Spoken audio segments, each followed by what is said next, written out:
Well, good Monday morning, friends. Mark Holmes here, of course, with my buddy Cowboy Joe Boo, as well as Joe Bear in the house. And as always, I want to thank you all for watching, commenting, subscribing, and being part of the Joe Boo Sports Report. Without you guys, as well as you ladies, you know that this literally does not work. So let's get open for business and let's wake up the football gods. And I hope you guys tune in tonight for our live stream coming up at 9 o'clock Eastern time, where we'll still go back through everything that's transpired with the draft and stuff in more detail and things, and look and see where do we stand as far as the NFC East goes. The Eagles made a lot of moves and a lot of noise. Will they be the threat, the biggest threat in the division? Have they overtaken us, or do they have a long way to go to still get there? We'll definitely be checking that out.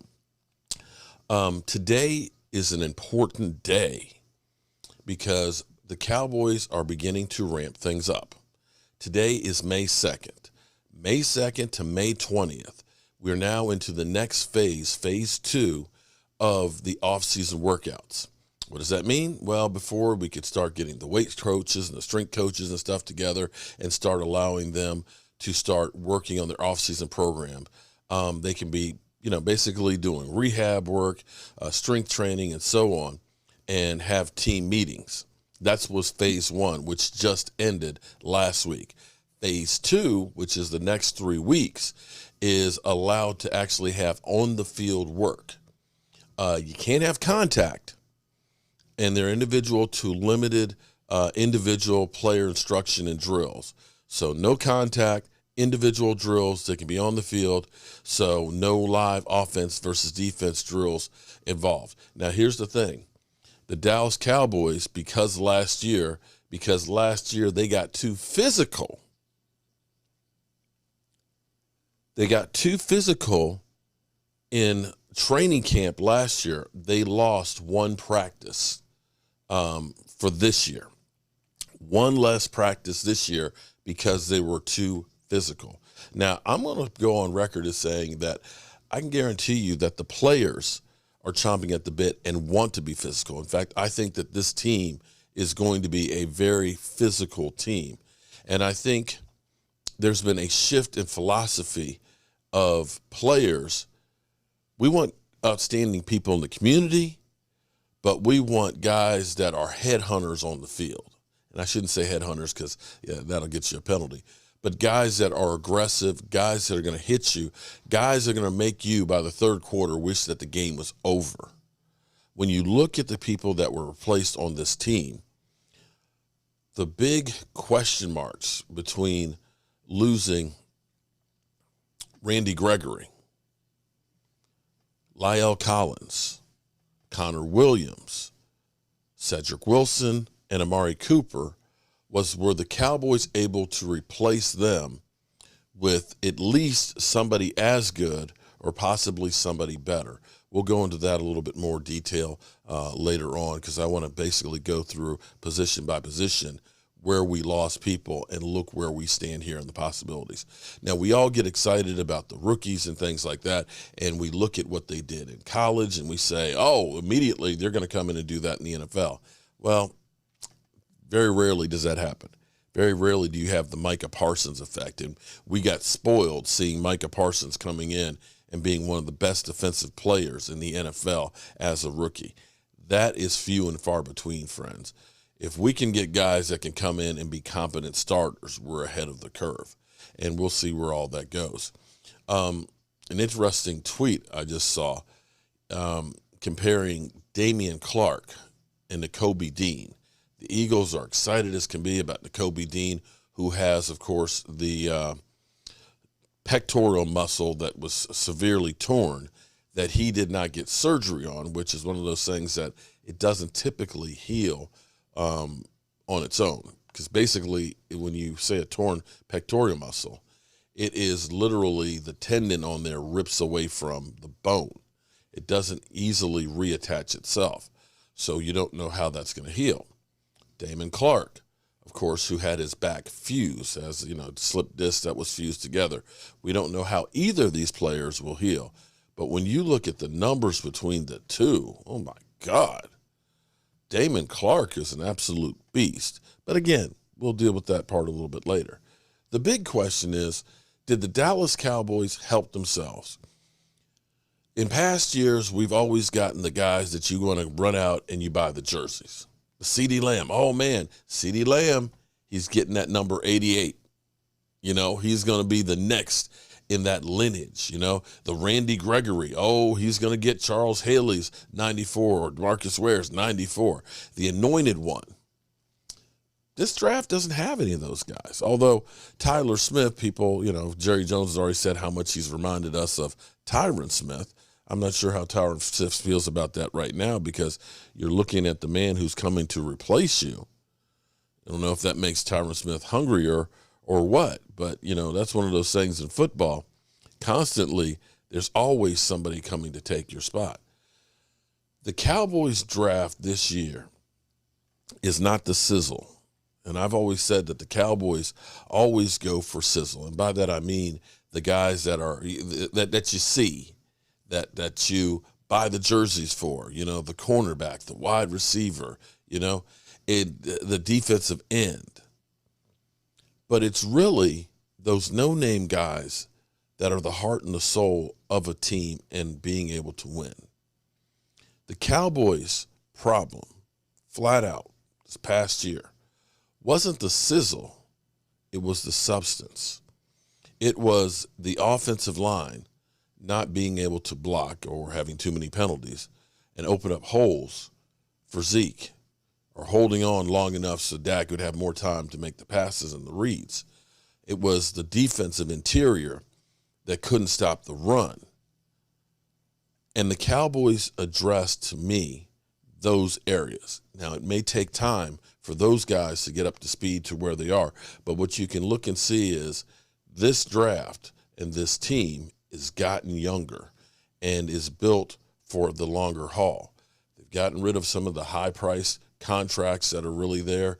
With the Amari Cooper one, they didn't make a new one, of course, with Randy Gregory. You replace him with D. Williams, okay, who he dropped the Sam. He's no longer Sam, he's D, okay, because his middle name is DeGarrett. And some of you guys, listen, when I said Sam Williams is no more, come on, dudes, really? Why y'all so serious? All right, so I want to go through and start hearing what the talking heads have to say about our draft.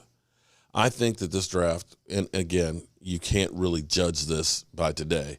You're only going by what a guy did in college, not what they're going to do in the NFL, and nobody knows. But from the standpoint of the Dallas Cowboys having major needs, they took care of those major needs at least, or at least tried to put a body in there. We'll see if they work out or not. But let's see what NFL Network has to say about the Dallas Cowboys. Take on the draft class in that division. So let's do it. Let's start with the NFC East today. Shrakes, it's you and the Eagles kicking it off. Yeah, I thought the Eagles crushed it. Kyle, you hit it in the opening of the... Before we even go to show the Cowboys, before we do that, I want everybody to think back. I don't even know what year it was. I just thought of this. Jerry Jones on a $250 million yacht. Right. Making picks. Everybody have that image in their head, and that's the kind of thing that you think. You think the flashiness, the Jerry Jones of it all. That he's saying he likes Treylon Burks. Is he going to reach and make a? No, they made improvements, but they didn't do the $250 million yacht moves, which I actually think is a great thing for this team. They get Tyler. It was very, you know, it was like. You're saying they were on the bus? No, I'm saying that this was a responsible draft, and I'm always worried in the Cowboys draft that they're going to do it irresponsibly. Yeah, they even draft a guy named Bland. That goes against their There we go. So Tyler Smith is a tackle out of Tulsa. We fell in love with him. He came on our show. Yes, we liked him a lot. On the field monster, but on the screen he was incredible when he joined us a few weeks ago. Then they went edge rusher. Sam Williams, you're enjoying Tyler here, and he's incredible. Obviously, Randy Gregory's departure. Then you have a wide receiver void. That's true. They get Jalen Tolbert out of South Alabama. That's a third-round pick, so he should make an impact early. Amari Cooper is gone, and Tolbert was really good. He had just under 1,500 yards. He was the Sun Belt Conference Offensive Player of the Year, so maybe some good value there. Who knows? Not the most exciting draft. Is it bland? I don't know, but they made improvements, and that's all that matters to me, and I don't know. You guys tell me. Flashiness. And the yacht stuff, I love it. I love Jerry Jones. He hasn't won them a Super Bowl in 30 years, and I'm looking at Jerry making jokes ahead of the process. 27. I want them to win one. No, it was, and Smith's a local kid, was thrilled to go there. 21 years old, redshirt sophomore, one of the youngest players in the draft, so he's got a huge bright side, and he's got an enormous personality. His press conference with Mike McCarthy, he said something that had me falling out of my chair. I don't think I could even say it on our show. Really? Oh, yeah. Give us a hint. Like, talk around it. Opinions are like, oh, yeah, everyone's got one. I've heard that one before. It was pretty good. Tyler was great. He was on our show here, and he was the one that was saying, He won hey, us what do you over. know about the Duke? Right? Yeah, he went to visit the Giants, and he's talking all about how Wellington Mara changed the league and how he helped out. It was eye-opening to see how aware this kid was. Build the trenches, get better than flashiness, in my opinion. They got a guy named Matt Show, and they got so many great players. But I loved the nature of Howie Roseman's attack at this draft. Once you saw the wide receivers were not going to be there by their pick at 15, they had to be proactive. And Thursday morning before the draft, we had to make one bold prediction, and this was with no talking to the Eagles about it.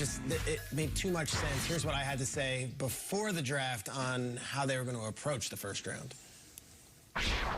Live from Vegas, I'm going to give you a guy who I think is a bit of a gambler, rolling the dice. Howie Roseman and the Eagles are not just sitting there at 15 and 18. I would be shocked if we don't get a trade, either up or back. Howie lives for this day. He is one of the biggest movers and shakers in the league. And the Eagles have been setting all the chess pieces in place for some move. Eagles not just going to sit on their hands. They're going to make a move tonight. They did. They didn't just sit on their hands. And it was the best wide receiver in this draft is this guy. That's how I'm considering it. Yeah. 24 years old, model citizen, great teammate. It's a shame Tennessee had to trade him. They didn't want to pay him. Howie did. 4 years, $100 million.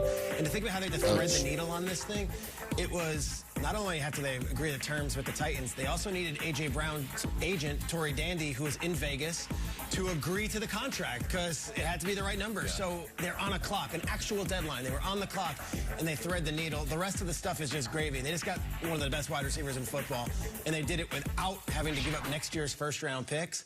I thought the Eagles had a slam dunk, and we can go through all the different players, but that guy right there, A.J. Brown, might be the biggest difference maker in the NFC East this season. It's well said. Sean, you're up next with the Giants. Spring Fling, give us the breakdown on the draft class. The All right, Giants. listen, Giants fans, I know the last couple of years, the draft class and the draft picks, people have been cringing. But when you look at what they did, the best pass rusher on the board, the best tackle on the board, I mean, the first two picks right out of the gate, all right, everybody wanted to know, who's this Joe Shane guy? Well, look, I'm a big movie guy, right? The movie, the program, Joe Kane, they created this slogan. Okay. Kane is able for his Heisman. Yeah, Heisman running. look at that. Shane is able. That's awesome, all right, Sean. listen, don't let the letters fool you. It's pronounced Shane. You look at what the Giants did. This guy, I mean, he crushed it. Absolutely crushed it. He and Brian Dable off to a great start. Let's talk about the players. All right, Kayvon Thibodeau. Look, his unbelievable ability at the snap. Football teams breakdown, but we'll see how all of these players fit in. We've got all kinds of analysis to go. And here's another key thing is, will the Dallas Cowboys go through and add some free agents? Because as of 4 o'clock today, if you sign a free agent, you won't lose compensatory picks. And that may be one of the reasons why the Dallas Cowboys were not getting into the big game free agent signings, because they didn't want to lose the 3 compensatory picks that they're likely to get this season. So with that being said, it's time for me to get ready to roll out of here. Congratulations to the New Orleans Saints getting the Honey Badger, and I'm happy that he's not going to the Eagles. I'm Mark Holmes, and, well, I appreciate you guys being here, and I hope to see you tonight at 9 o'clock. Mark Holmes here, and as always, I want to thank you all for watching, commenting, subscribing, and being part of the Joe Sports Report.